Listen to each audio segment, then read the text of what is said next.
Shalom, pemirsa Embun Surgawi. Bagaimana kabarnya hari ini? Tentu luar biasa ya. Pada saat ini, mari kita merenungkan sebagian firman Tuhan yang saya ambil di dalam kitab Mazmur 147. Saya beri judul firman Tuhan ini dengan judul Museum Kehidupan. Tapi sebelumnya mari kita berdoa bersama-sama. Tuhan, kami menyerahkan firman Tuhan yang akan kami dengar ini ke dalam tangan-Mu. Biarlah Tuhan berbicara kepada kami. Kami siap untuk mendengar, dan biarlah Roh Kudus-Mu berkuasa dalam hati kami untuk kami dapat mencerna dengan baik firman yang Tuhan ingin sampaikan. Terima kasih untuk kesempatan ini. Dalam nama Tuhan Yesus saja kami berdoa. Amin. Saudara, pernahkah saudara mendengar nama Chiyuni Sugihara?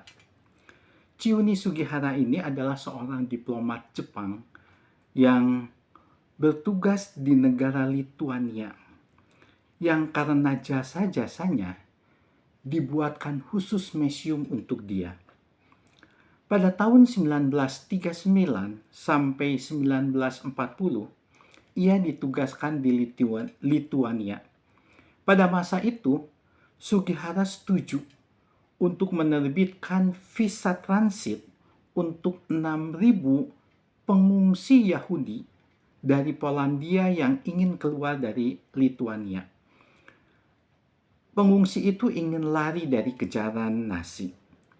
Tanpa visa transit tersebut, mungkin orang-orang itu tidak akan selamat. Museum itu didirikan khusus sebagai peringatan atas jasa-jasa daripada Sugihara. Saudara, merupakan hal yang sangat penting kita mengingat jasa seseorang yang berdampak bagi kehidupan kita. Mereka yang telah memberikan perubahan atas diri kita. Namun yang lebih penting juga, kita mengingat segala karya Tuhan bagi kehidupan kita. Apakah kita sungguh melihat karya luar biasa Tuhan terjadi di dalam kehidupan kita? Mazmur 147 berisi puji-pujian kepada Tuhan karena Tuhan layak dipuji dan disembah. Sejak awal, pemazmur menceritakan suatu perbuatan Allah yang maha besar. Segala ciptaan ada karena Dia. Semuanya berjalan di dalam pemeliharaan Tuhan. Ketika ciptaan terluka, Dia yang membalut luka-lukanya. Kita seharusnya semakin takjub ketika ayat 5 dikatakan, besarlah Tuhan kita dan berlimpah kekuatannya.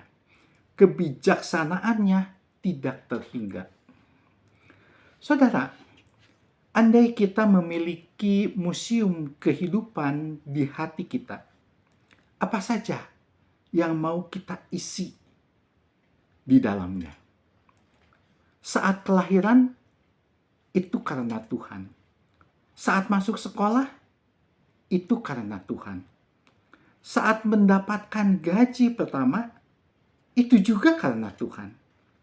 Saat menikah, itu karena Dia juga. Saat kita sedang terluka, Tuhan yang membalut luka kita. Dan saat kita terpuruk, Tuhan juga yang menopang. Bahkan saat kita sendirian, Tuhanlah yang menyertai kita. Museum kehidupan kita seharusnya berisi tentang karya-karya kebaikan Tuhan Yesus di dalam hidup kita. Namun saudara, jangan melupakan satu hal yang sangat penting, yaitu alasan utama mengapa kita harus menghormati dan memuji Dia adalah karena Yesus yang menyelamatkan hidup kita. Pemberian terbesar Allah adalah Yesus Kristus.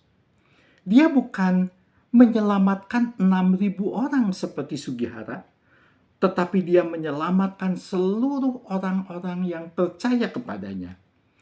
Dan karena Roh Kudus yang ada di dalam hati kita, maka kita dimampukan untuk melakukan perkara-perkara dahsyat di dalam hidup kita.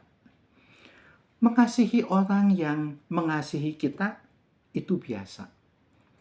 Tetapi mengasihi orang yang jahat kepada kita itu perkara dahsyat.